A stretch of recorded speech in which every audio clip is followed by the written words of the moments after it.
एक संत हुए हैं जगन्नाथपुरी में, उनकी बड़ी महिमा। श्री पंडित माधव दास जी, जिनके संबंध में नाभाजी ने कहा, विनय व्यास मानो प्रगट हुए जग को हित माधव की। प्रकांड विद्वान अपने समय के, और उनका जन्म कन्नौज शहर का था। कहां का था? कन्नौज। कान्यकुब्ज देश के रहने वाले थे, कान्यकुब्ज ब्राह्मण थे। इतने बड़े विद्वान थे कि तत्कालीन राजा महाराजा सब उनका गुरु रूप में आदर करते थे।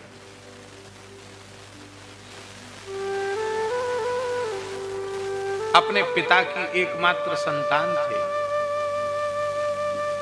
और उनका विवाह हुआ। पत्नी एक पुत्र को जन्म देकर मर गई। कुछ वेदना हुई होगी, जो भी हुआ हो। बालक को तो जन्म दे दिया, लेकिन पत्नी जीवित नहीं रही, वो मर गई। मर गई तो उसका संस्कार किया गया। अब लोगों में यह था कि भाई नवजात बालक का पोषण कैसे होगा? दूसरा विवाह करो। कम आयु में विवाह हो जाते थे। महापंडित श्री माधव दास जी का की आयु ज्यादा नहीं थी, 21 वर्ष की आयु। तो 21 वर्ष की आयु तो कोई बहुत ज्यादा होती नहीं, दूसरा ब्याह हो जाएगा। पर वे विद्वान थे, उन्होंने निश्चय कर लिया कि रे जग ऐसो ही व्यवहार है। 17-18 वर्ष की मेरी पत्नी चली गई। पिताजी और सब लोग कहते तेरे ही मेरे भी हो गई है, अब तो दूसरे ब्याह की तैयारी करो, क्योंकि बच्चे का पोषण कैसे होगा? बच्चे का पोषण घर गृहस्थी कौन संभालेगा? रोटी कौन बनाएगा? उन्होंने मना कर दिया। जब बहुत आग्रह किया गया तो माधव दास जी ने कहा, एक शर्त पर विवाह कर सकते हैं। कोई प्रामाणिक रूप से यह लिख करके दे कि हम विवाह करेंगे तो हम नहीं मरेंगे, अथवा जिस कन्या से विवाह करेंगे वो नहीं मरेगी, अथवा उसकी संतान नहीं मरेगी। अब ये लिख के कौन दे? अरे बोले पागल हो गए हो क्या? कब कौन शरीर नष्ट हो जाएगा इसको कोई नहीं जान सकता। काल आयु को नहीं देखता है। हुक्म भया कोई रहन न पावे, मलुकदास जी ने लिखा है। ऊपर से मालिक का हुक्म हुआ, फिर आप ये भी नहीं कर सकते कि एक सांस हमने ले ली, एक छोड़ लेने दो। ज्यों लेखे की श्वास गई आवत न बहोरी। जो श्वास लिया है वो ऐसे श्वास लिया, ऐसे करने की फुर्सत भी नहीं, ऐसे में चले गए, खत्म।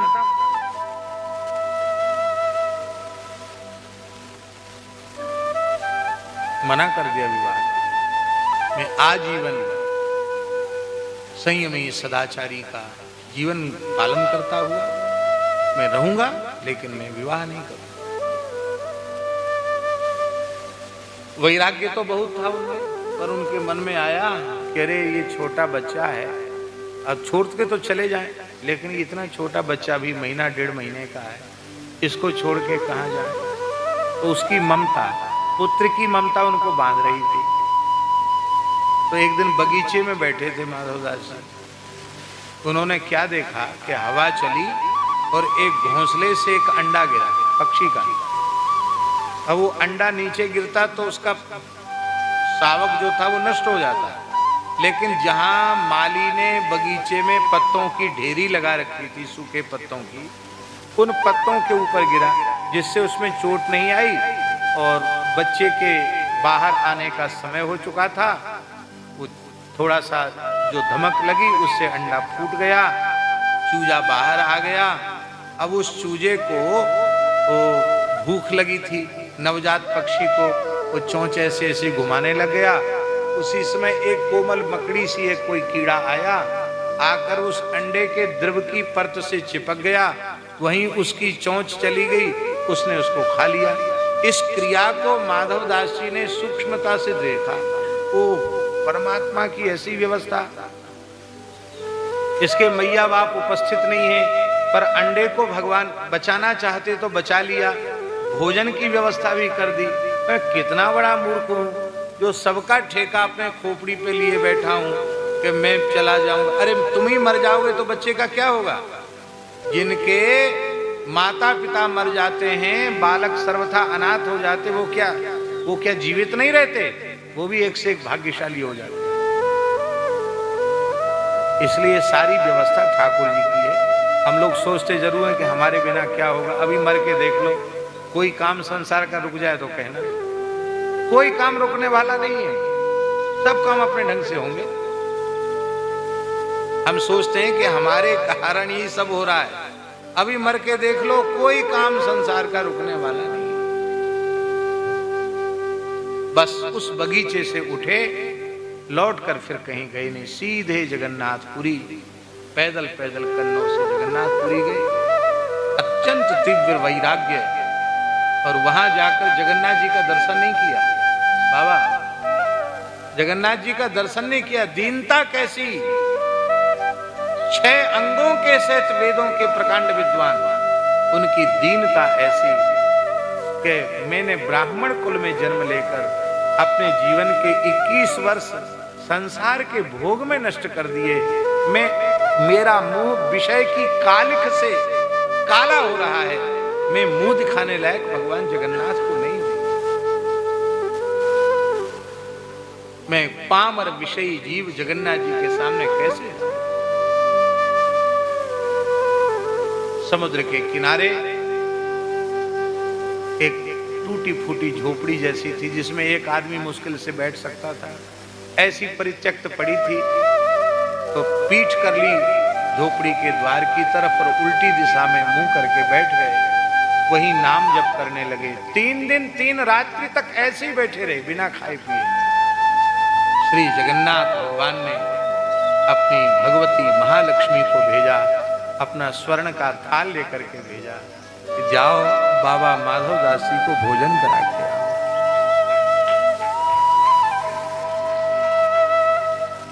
अब शयन भोग जगन्नाथ जी का रत्न वेदी का स्वर्ण थाल वहां पहुंच गया।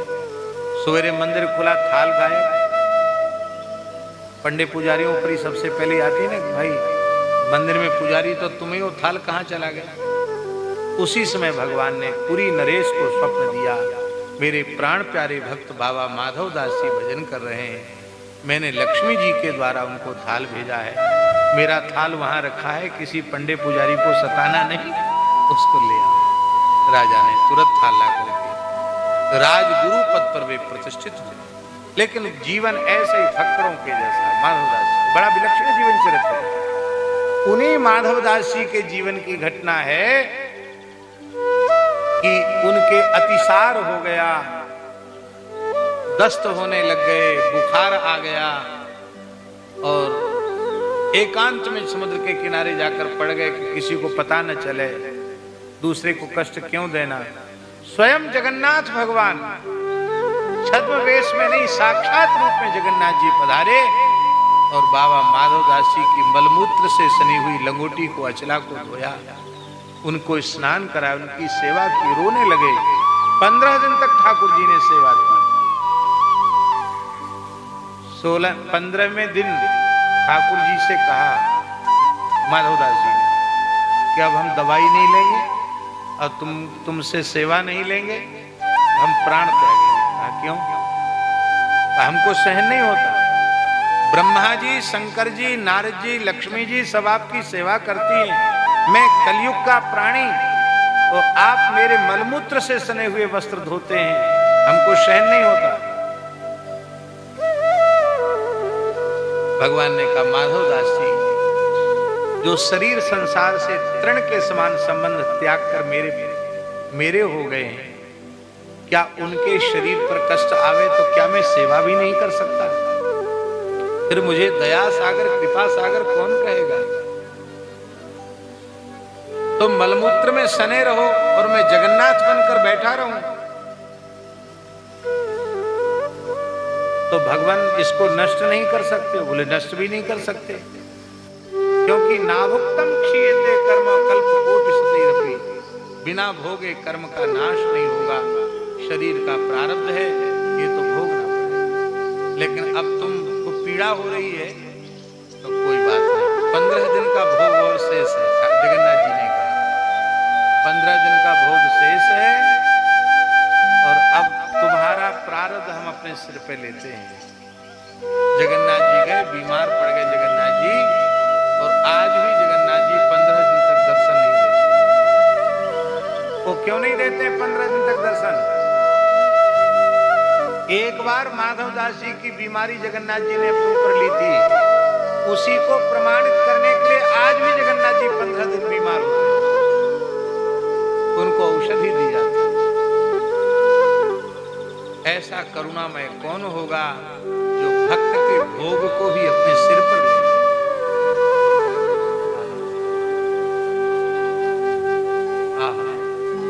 और बोलिए,